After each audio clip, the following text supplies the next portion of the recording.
நீங்கள் கேட்டுக்கொண்டிருக்கிறது என் இனிய பூங்காற்றே பாட்காஸ்ட். இப்போ நான் எதை பற்றி பேச போகிறேன் அப்படின்னா, home sickness. Welcome to the home sickness world. அப்படின்னா என்னங்க? அப்படின்னா என்னன்னா, உங்களை ஒரு 20 வருஷம் வீட்டிலே வச்சு வளர்த்துருப்பாங்க. இப்போ திடீர்னு வேலைக்கு எங்கேயாவது போ சனியனே அப்படின்னு சொல்லிட்டு அமுச்சு விட்ருவாங்க. அப்படி அமுச்சு விட்ட போது தான் தெரியும், என்னடா இது துணி துவைக்கணுமா, என்னடா இது சாமான் கழுவணுமா, என்னடா இது துணி மடிக்கணுமா, என்னடா இது சாப்பிடணுமா, தட்டில் போட்டு கொடுப்பாங்களே நம்மளுக்கு அப்படின்னு தோணும். ஆனால் அதெல்லாம் யார் பண்ணுவா? நம்மளே தான் பண்ணணும். இதெல்லாம் பண்ணி வீட்டில் தரமாட்டாங்க. அதுதான் ஹோம் சிக்னஸ். ஆனாலுமே ஹோம் சிக்னஸ் இதெல்லாம் பண்ணுறது மட்டும் இல்லைங்க.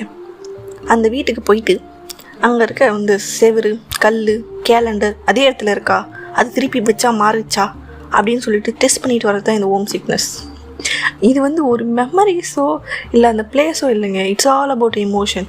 இந்த படையப்பா வரத்தில் வர மாதிரி அங்கே சிவாஜி ஒரு ஏர்வாட்டி அந்த கல் திருப்பிட்டு வந்துடுறேன், சிவாஜி ஒரு ஏர்வாட்டி அந்த கட்டி பிடிச்சிட்டு வந்துடுறேன் அந்த தூணை அப்படின்ற மாதிரி ஒரு ஏர்வாட்டி அந்த வீட்டை பார்த்துட்டு வந்துடுறேன். அங்கே அந்த பிளேஸில் அங்கே நம்ம பேரண்ட்ஸ் இருக்காங்களோ இல்லையோ, நம்ம பிரதர்ஸோ தங்கச்சியோ யாரோ இருக்காங்களோ இல்லையோ, அந்த பிளேஸ் முக்கியம் இல்லை, அந்த இடம் அங்கே தான் இருக்கா அப்படின்னு ஒரு கன்ஃபர்மேஷன். அதுதாங்க ஹோம் சிக்னஸ்ஸு. இங்கே இருந்தாலும் இது புது இடமா, அங்கே இருக்கா அந்த பிளேஸு அப்படின்னு சொல்லிட்டு பார்த்துட்டு வர்றது ஒரு ஹோம் சிக்னஸ். அதுக்கு ஓவர் கம் பண்ணுறதுக்கு உங்கள் ஃப்ரெண்ட்ஸ் தான் ஹெல்ப் பண்ணுவாங்க. அந்த ஃப்ரெண்டு மட்டும் உங்களுக்கு இல்லைன்னு வச்சுங்களேன், நீங்கள் அவ்வளோதான். இதனாலே அந்த கமிட்டட்லாம் ஏன் எப்படி தெரியுமா கமிட் ஆகுறாங்க? அந்த ஹாஸ்டல் போனவனே யாருக்கையாவது பேசணும், அந்த மைண்டில் இருக்கிறதுலாம் சொல்லணும் அப்படின்வாங்க. வீட்டில் இருக்கவங்க ஃபோன் பண்ணால் இப்போ தானே போன சனி, உன்னை யார் வீட்டுக்கு வர சொன்னா, உன்னை யார் வர சொல்கிறா, ஃபஸ்ட்டு எதுக்கு நீ வர? காசு வேஸ்ட் ஆகுது. ஆக்சுவலி காசு அவங்களுக்கு முக்கியம் கிடையாது. அவங்களுக்கு என்ன முக்கியம்னா, நீ அங்கே போய் ஒரு பிழைக்க போகிற, ஒரு இம்பார்ட்டன்ட் விஷயத்துக்காக போகிற, அதனால் நீ தனியாக வாழ கற்றுக்கணும் அப்படின்றதுக்காக சொல்லுவாங்க. அது யார்கிட்டையாவது பேசணும்ல. நம்மளுக்கு மைண்டு டிஸ்டர்ப் ஆகி நம்ம சூசைட் பண்ணிக்கிட்டோம்னா அதுக்காக தான். இந்த ஹோம் சிக்னஸ்க்காக உங்களுக்காக ஒரு ஃப்ரெண்டு இருந்துகிட்டே இருக்கணும், பேசிகிட்டே இருக்கணும். எனக்காக ஒருத்தி இருக்கா, அவள் எனக்காக பேசிகிட்டே இருப்பாள். பேசலான்னா வச்சுக்கோங்களேன், அப்புறம் நான் போய்ட்டு தனியாக அழுதுட்டு திடீர்னு ஏதாவது தாட் குதிச்சிட்டேன்னா குதிக்க மாட்டேன். வாட் இஃப் ஐ டிட், அந்த மாதிரிலாம் தாட் வரும்போது உங்கள் ஃப்ரெண்டு இதெல்லாம் எனக்கும் நடந்துருக்குடி, அதெல்லாம் ஒன்றும் பிரச்சனை இல்லை, கவலைப்படாது. நிஜமாக இதை ரியல் பர்சனாக கிடச்சாங்கன்னா, இப்போ பெங்களூர் எனக்கெல்லாம் கிடச்சிருக்காங்க ரியல் பர்சன்ஸ். அவங்க என்னை நல்லா பார்த்துக்கிறாங்க. என் ஓன் பிரதர்ஸ் சிஸ்டர்ஸ் அப்படி ஃப்ரெண்ட்ஸ் அப்படின்ற மாதிரி ஒன்றும் இல்லைல்லே, இதெல்லாம் நல்ல விஷயம்தான்லே, இதெல்லாம் பார்த்துக்கலாம், இப்போ தான் வெளியே வந்திருக்கே அப்படின்லாம் சொன்னாங்கன்னு வச்சுக்கேன், வாவ் அப்படின்ற மாதிரி இருக்கும்.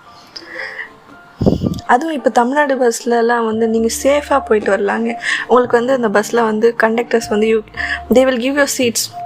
அவங்களுக்கு பின்னாடி 2-3 சீட்ஸ்லாம் இருக்குல்ல, அதெல்லாம் ஃபார் கேர்ள்ஸ் ப்ரிஃபரன்ஸ் அப்படின்னு சொல்கிறதுக்காக தருவாங்க.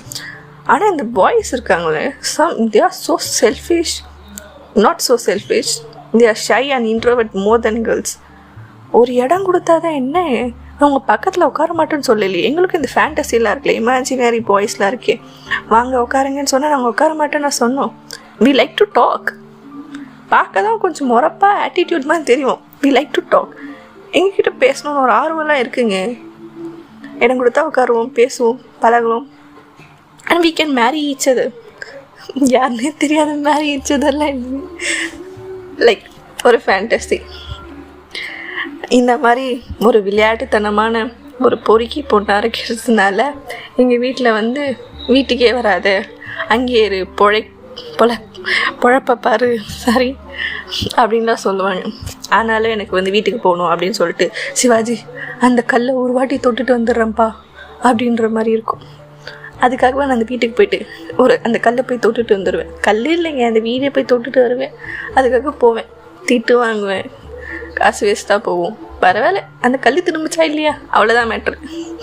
If you like it, comment it.